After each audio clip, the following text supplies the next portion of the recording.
They're working with multiple apps, and at times, like, we're buying our time against them. They could take a delivery on another app at the same time as ours. Why do they want to take ours? The earnings are higher because it's a pre-scheduled larger catering order. They can plan their day because we send it in advance. We have live customer support. They have someone that can help them if there's an issue, not a chat bot. So we take all these components of things that, like, if you talk to some business owners, it's like, yeah, that just seems basic. But in the gig world, it's not. Because as soon as the worker's not an employee and you don't see them every day and you don't process their taxes at the end of the year, you think they're different or they're less valuable to your organization. And that's not the case. Empowering the workers and giving them access creates them as a fan, because not only are they the ones dropping off the food, they're picking up at the restaurant. In the early days, a lot of the restaurants would call me like, hey, you picked up an order for one of our online partners and your driver was really nice. But I am the world's biggest super fan. You're like a super fan. Welcome to the Business Superfans podcast. We will discuss how establishing business superfans from customers, employees, and business partners can elevate your success exponentially. Learn why these advocates are a key factor to achieving excellence in the world of commerce. We discuss the invaluable insights of business owners who have successfully implemented the strategies in the book to build their own team of devoted superfans. Gain insightful knowledge from the experts who create applications that help you create passionate superfans. This is the Business Superfans podcast with your host, Freddy D. Freddy!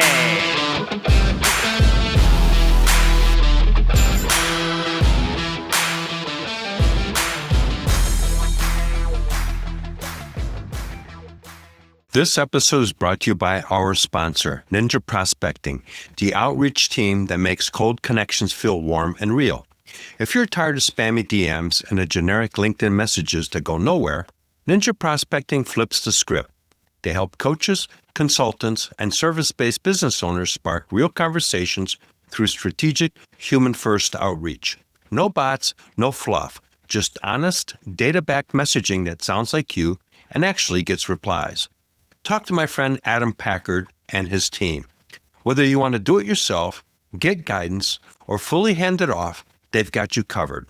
Head over to ninjaprospecting.com and schedule a chat with Adam. Be sure to mention you heard about it right here on the Business Superfans podcast.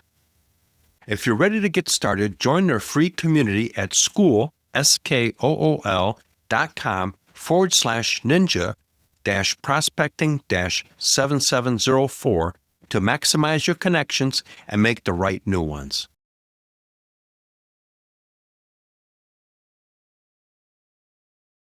Hey, Superfans, Superstar, Freddy D here. In this episode 128, we're joined by Chris Heffernan, the founder and CEO of Delivered, a white label, last mile delivery company operating in nearly 170 markets across the U.S. and Canada.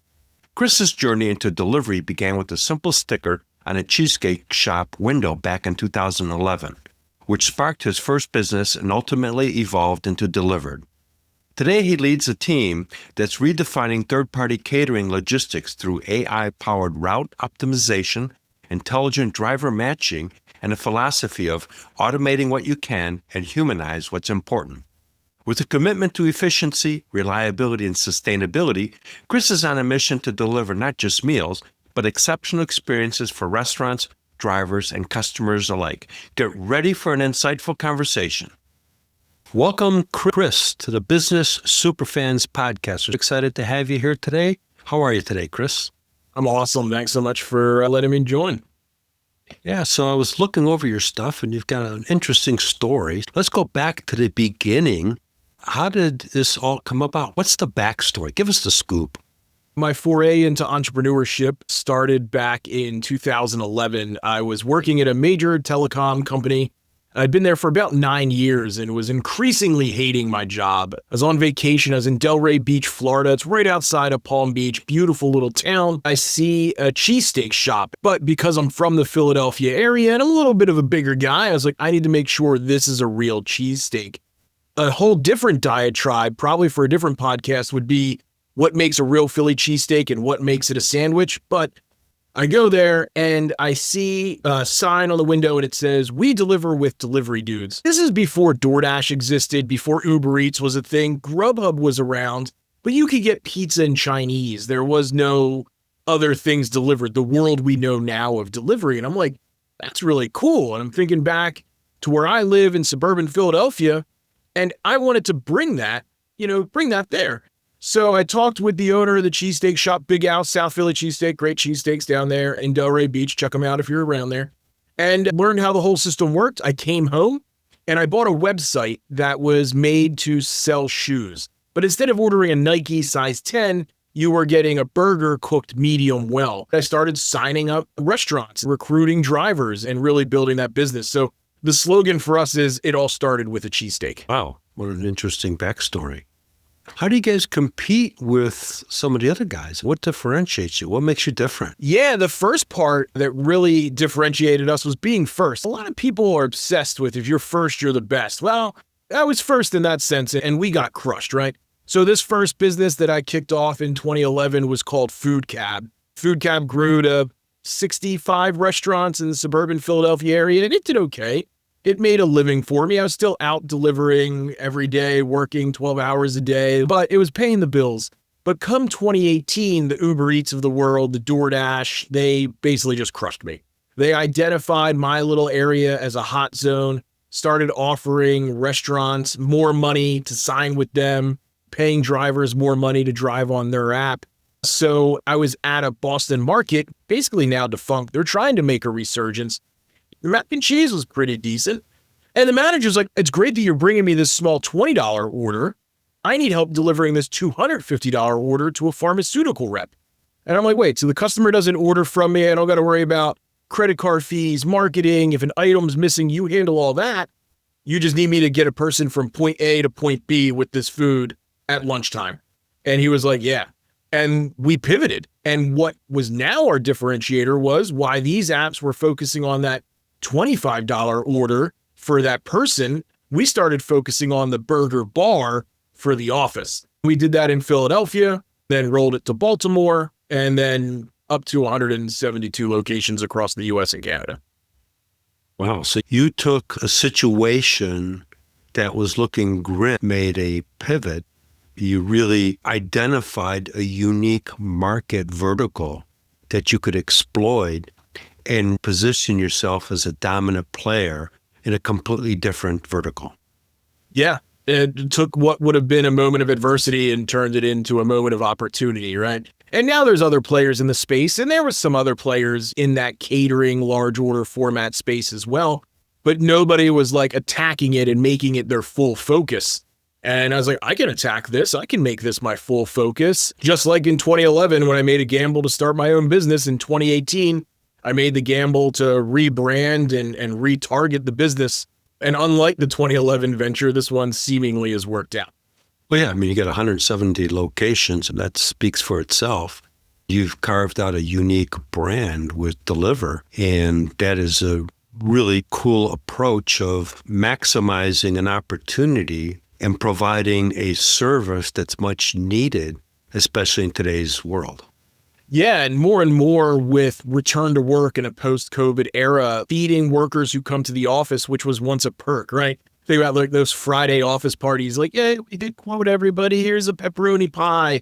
Now it's, hey, we need you to come back in after being remote, but don't worry, every day we have lunch, and every day it's something different. You can choose between tacos, pizza, and Chinese food delivered, whatever on Monday, and then Tuesday it'll be a different set of restaurants. So this food for work, this feeding the workforce has just exploded, and someone needs to get that food there. We're not saving lives, we're not transporting hearts around, but we are feeding the workers that are fueling the economy. Well, sure. When I was in global sales, as we talked before we started recording, every time we hit a milestone, so when we hit $50,000 a month in sales, I brought the team into the conference room. I didn't tell anybody. I went out and got all the catering myself. I had to go and find the places, order the stuff, drive there, go pick it up, bring it back into the office, try to make sure that nobody saw what I was doing because I wanted it to be a surprise. Even the owner had no idea. Fortunately, I had discretionary decision making. So I would go around once it all set up, all the way around to the office and invite everybody into the conference room for an important meeting, an impromptu meeting, and nobody had an idea what was going on. But it was my way to elevate that team to say, hey, we just hit $50,000 a month in sales for this product line that we started from zero. But I had to do all the work. So what you're doing with your service is I can just pick up the phone and says, hey, Chris, I want to have this and this and this and this delivered by 11:30. So 12 o'clock, it's ready to go. We get it all set up and then we can invite the team in. That's where you come in and make it happen. Yeah, the one piece there is with us, nobody actually calls delivered, right? Nobody orders from us. Well, if Boston Market was still around, Qdoba is a partner of ours. Cozy is a regional chain we work with. And you order from them online and we're integrated right into their tech stack. It just comes to us. So we don't have to worry about getting those customers or dealing with that. We support the brands. And that really helped us fuel growth and moved us to 172 markets, was moving through tech aggregation. So like restaurants are the most sold businesses, I think, probably in the world. Credit card machines, linens, food suppliers, insurance, TV packages, internet, point of sale systems. Everybody's coming at restaurants.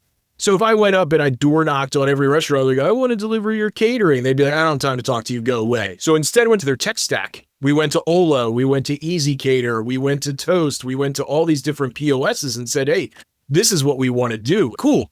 Integrate. Now, instead of door knocking on insert barbecue restaurant here, we have 1,000 barbecue restaurants through this integration.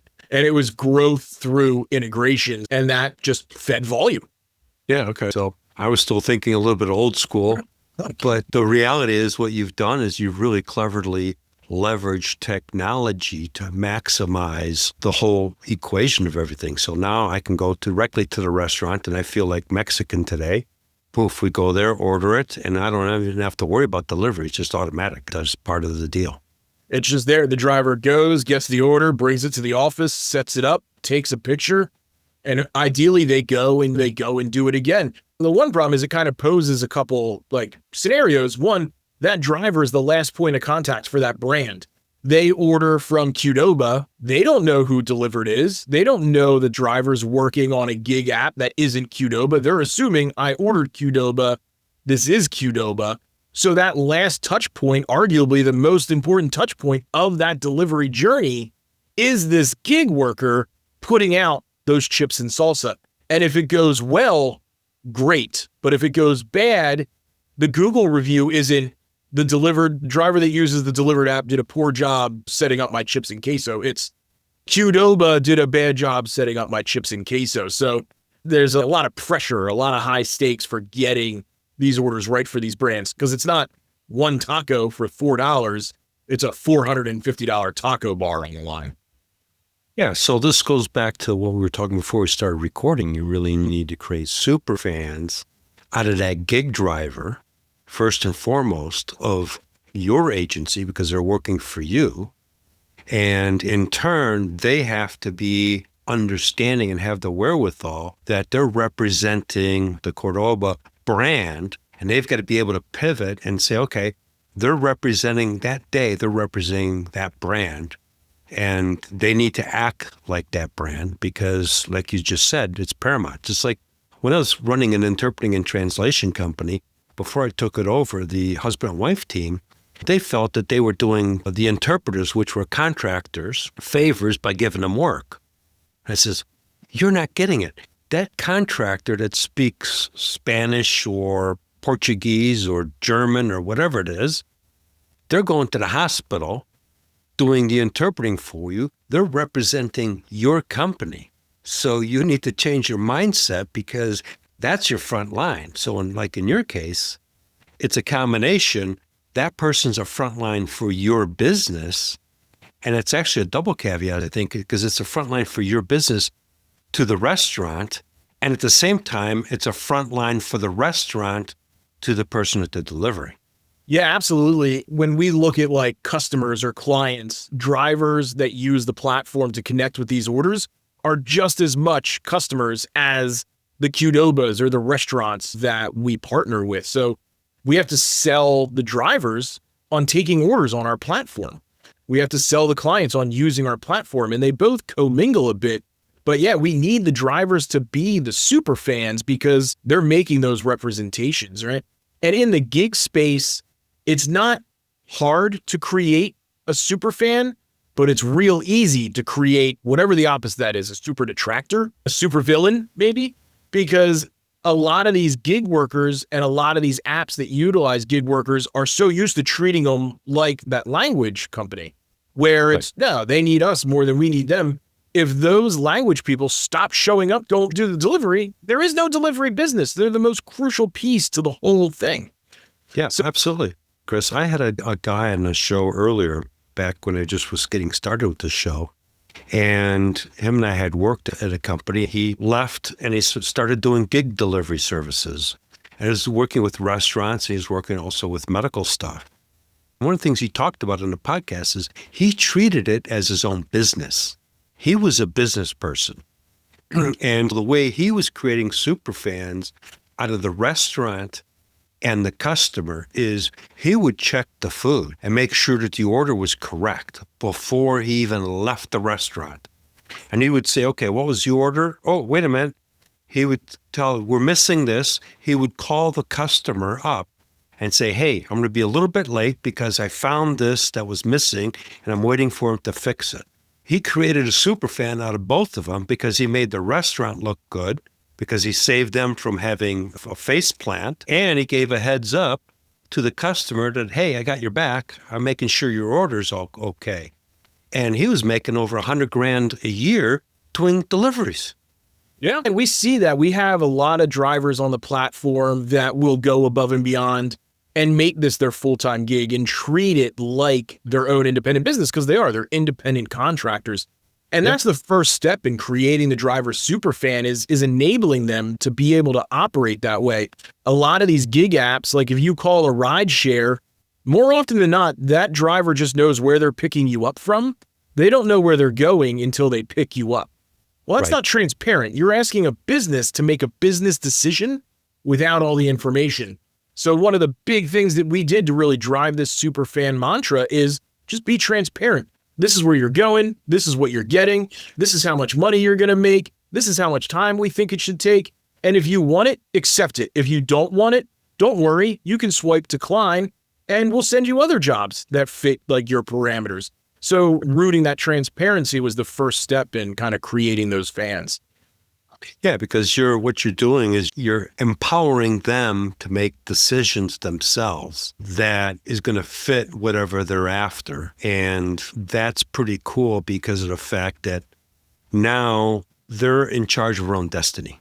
Right. And they're working with multiple apps, and at times like we're buying our time against them. They could take a delivery on another app at the same time as ours. Why do they want to take ours? The earnings are higher because it's, a pre-scheduled larger catering order. They can plan their day because we send it in advance. We have live customer support. They have someone that can help them if there's an issue, not a chat bot. So we take all these components of things that, like, if you talk to some business owners, it's like, yeah, that just seems basic. But in the gig world, it's not.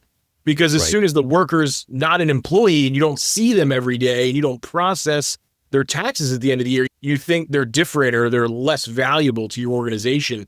And that's not the case. Empowering the workers and giving them access creates them as a fan, because not only are they the ones dropping off the food, they're picking up at the restaurant. In the early days, a lot of the restaurants would call me like, hey, you picked up an order for one of our online partners and your driver was really nice. How can we send you other orders? So they're out there, the face of the business. They're the face. That's what we were just talking earlier. They're the face of your business. So you really want to champion them, to really empower them to be that brand ambassador, or as I prefer, superfans, so it's a cooler name, have that superfan, because now that's going to attract more business for you because of the way that they handle themselves with that restaurant. And more importantly, it's going to make that restaurant look like a rock star, and it's going to get more business from the restaurant, from the customer. Circle of life, like the Lion King, right? More orders keeps driver happy. Driver gets more orders, restaurant's happy. I'm happy. Everybody's rolling and going. So how did you get this whole system put together? I mean, what's the backstory on that? Because it's taken a lot. That's not a 5-minute project. No, a 7-year and counting project. I would lie if I said like we're done building out like our system from start to finish. I took kind of the same practice I took when I was getting that food cap business going. When in 2018, there wasn't really a need for pre-scheduled large ordering delivery applications, right? Catering wasn't as big of a buzzword in the food industry as is now. All of the apps that managed the whereabouts of drivers and the customer journey and stuff were all for I want it now. It was for those burgers, not the burger bars. Some deep scouring on the internet late at night, I found a logistics platform that I could buy the base code for. They were based in India, so I bought that for like $1,000, I think. Then I went on Upwork and I found for hire talent to be able to come in and customize it a little bit, be able to work on the tracking links, get order entry a little bit better, build these different things that were kind of missing from all those other softwares.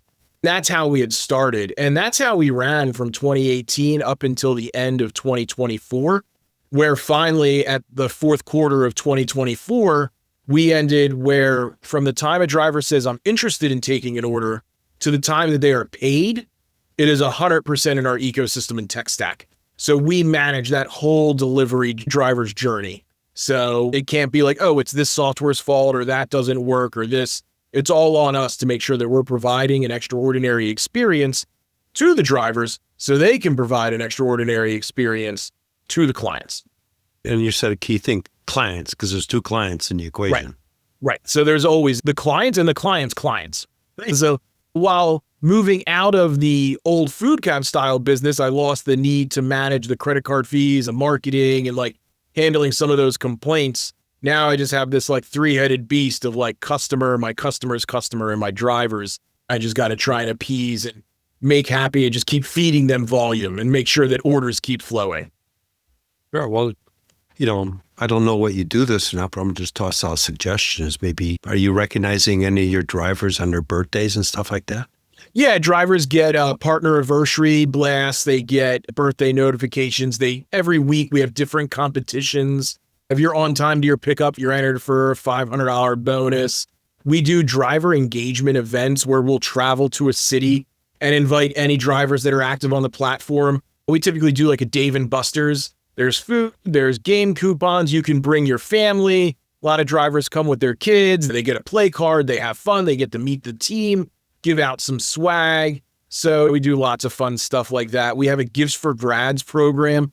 Drivers who have family members or even friends that are graduating can win a $1,500 scholarship from Delivered. Someone from the team goes out there, gets one of those big obnoxious paper checks, does that whole thing. We choose 3 to 5 drivers per year for that program. I just sponsored a baseball team for one of the drivers. They can submit different charities that are important to them in their hometown, because if it's their hometown, it's a town we make money in. So we should support that as well. So lots of different ways to connect. Sure, we could say, we're paying you, that's enough. We're giving you favors for you to take orders. But no. That's the wrong mindset. Your business would be in a toilet like that. For every gig app that's successful, there's 100 gig apps that failed. I don't know that is a rock solid stat, but I would put money on it. Sure.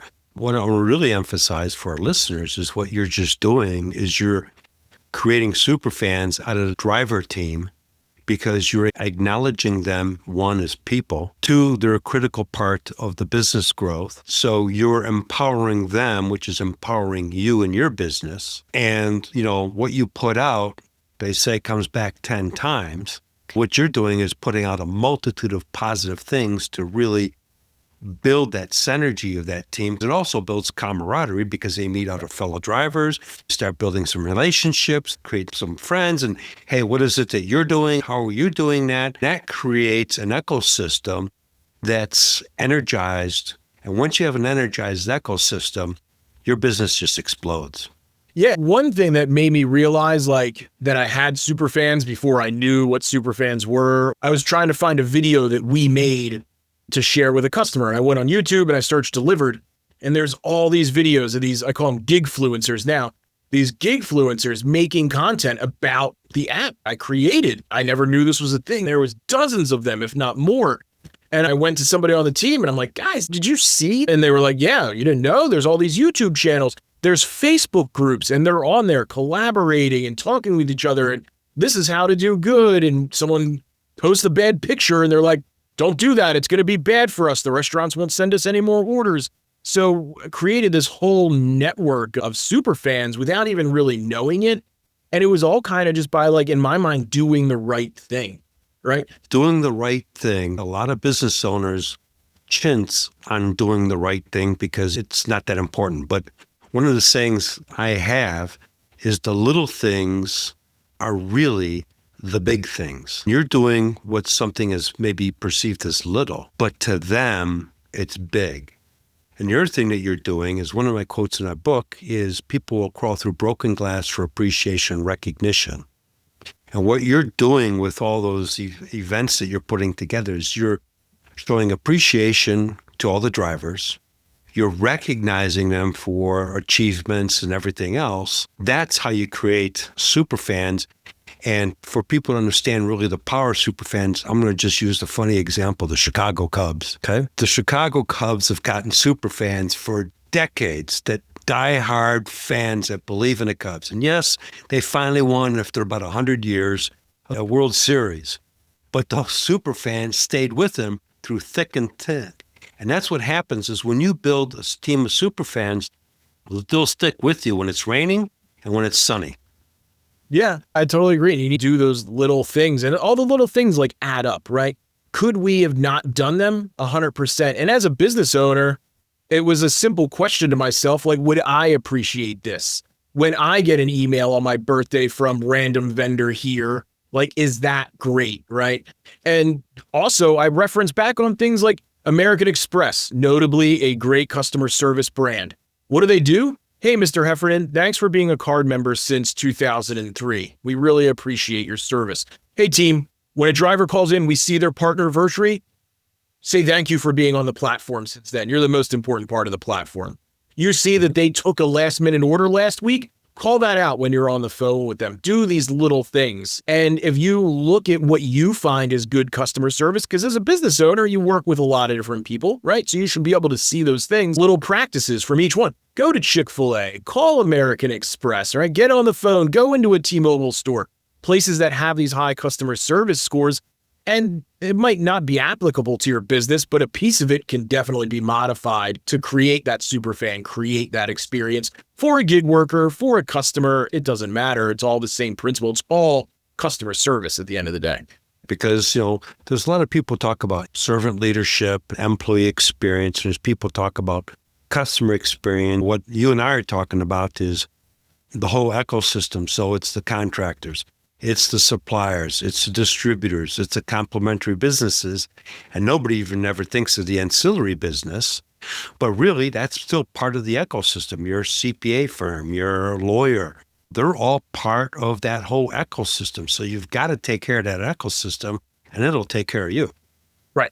Yeah, gone are the days of, they'll work with me because they've always worked with me, right? Even the vendors that we work with, they recognize this. Our payment processor came by with a poster the other week, and it was like the journey of how Delivered started. It had like years, and when we partnered with them was a piece of it. When we launched our A-card, drivers have a Delivered branded card that they get paid on, which is really neat for me and good for the drivers. They get fast pay within 5 minutes. They have the money from that delivery.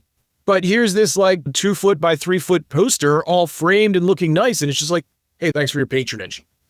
2 weeks later, I'm on a call with somebody who does gig stuff. And I'm like, you need to talk to these guys. They're great.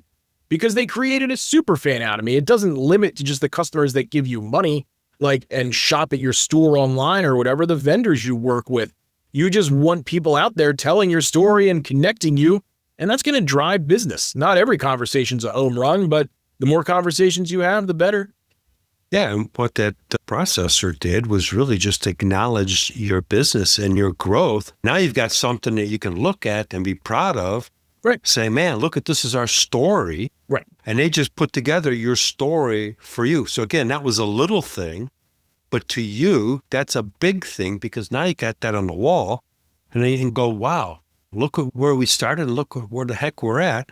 And more importantly, when someone new comes in, they go, oh, wow. And then they see the whole story themselves. Yeah. When people walk in, it's right front and center. There it is. Like, look at this. What's that? Oh, this is our journey. And how do we make this journey? With this processor. it's beneficial to them. And it probably took 30 minutes of a graphic designer's time and like plugging it into a website to frame and ship it. Like, not a big deal, but here we are talking about it. The little things are the big things. That's really it. So do you have a story of something that how you guys really changed the situation for a restaurant or a catering business and had to turn something around that was going south?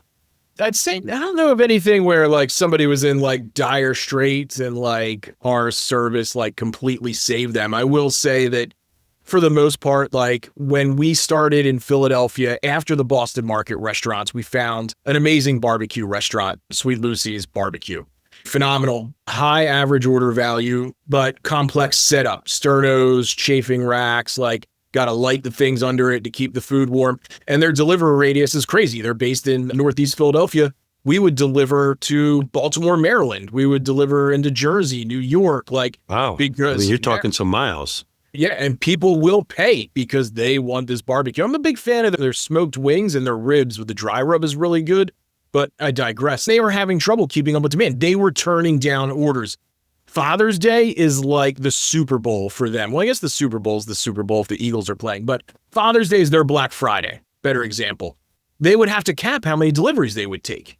Then they partnered with us. They were using W-2 drivers out of the store. Now they have an influx of gig workers. So they didn't have to start capping orders. And they grew their business, their catering business, which was already strong. But they tripled it within the first year of working with us just because they didn't have to say no. And that's the biggest story that I know because I was involved in it and cultivated that relationship from the start. But it's the same tale across many of the brands we work with. Deals they once said no to, they can now say yes. And catering, which was once a small part of their profit line, is now a bigger part. And that was because of the drivers on the platform and the platform itself. Great story, and I want to really emphasize that in a sense that what you did through your Deliver platform and your resources, they didn't have to worry about finding drivers or anything like that. Your team came together and basically gave them, I won't say unlimited, but a significant amount of avenues that they could use to deliver products to the recipient that they didn't have the bandwidth to handle before. And actually, it's saving them money because they don't have to hire their own drivers anymore and worry about the liabilities and everything else. So you've also put money back in their pocket. Yeah, we grew their bottom line in multiple ways. You're right. By adding more to the top, getting more orders in, insurance claims. Insurance is expensive. You know, no hiring and recruiting fees, no unemployment claims, no payroll taxes on these workers. And it flexes. If it's slow on Tuesday, you're not paying somebody to sit around. If it's busy on Saturday, we flex to the demands. It's a great tool for the brands that need it and the brands that have that high volume and can really use it. They do it well. And like brands have to like, there's doing catering and offering catering. Sweet Lucy's is a brand that does catering. They have a whole system around it. A lot of brands offer catering where it's like, we cater, but they don't have the packaging. They don't have the customer base. They don't have the online ordering tools. They don't need a fleet like us. The brands that do it, that's the sweet spot. Yeah, the other guys just have it as a sign. Yeah, we can do it. And hope it's a hope and pray strategy that they get any business because that's not their model and they're not going after that business. But yeah, we got it. We can do it too. Yeah, mostly in that kind of scenario, it's perfect. The manager or the owner should be taking that order to learn how to get better so they can start doing catering, not just offering. Right. Chris, as we kind of get close to the end of the show here, great conversation, great insight. You and I could talk on this stuff for hours. And how can people find you? Yeah, we talked about transparency at the beginning, right? Transparency and earnings. Transparency for me as well. You can find me on LinkedIn, linkedin.com/the F.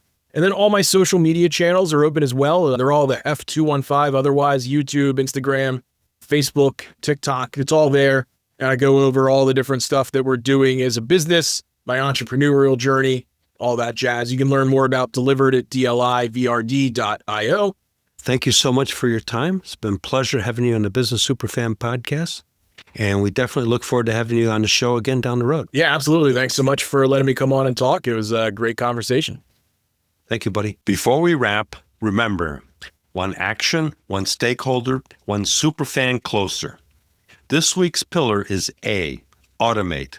from my Superfans framework, the 9-step system I created to help you turn every stakeholder into a loyal advocate for your business. The kind of superfans who champion your brand, drive referrals, and accelerate sustainable growth. Here's your action for the week. The fastest way to scale is to remove repetitive, low-value tasks from your plate and your teams. Within the next 24 hours, pick one recurring process in your business, like order routing, client onboarding, or scheduling, and research a tool or integration that could automate it end to end. Do that, and you'll reclaim hours each week, reducing costly errors, and deliver a smoother, more consistent customer experience. One action, one stakeholder, one superfan closer. We hope you took away some useful knowledge from today's episode of the Business Superfans podcast. The path to success relies on taking action. So go over to businesssuperfans.com and get your hands on the book if you haven't already. Join the Accelerator community and take that first step in generating a team of passionate supporters for your business. Join us on the next episode as we continue guiding you on your journey to achieve flourishing success in business.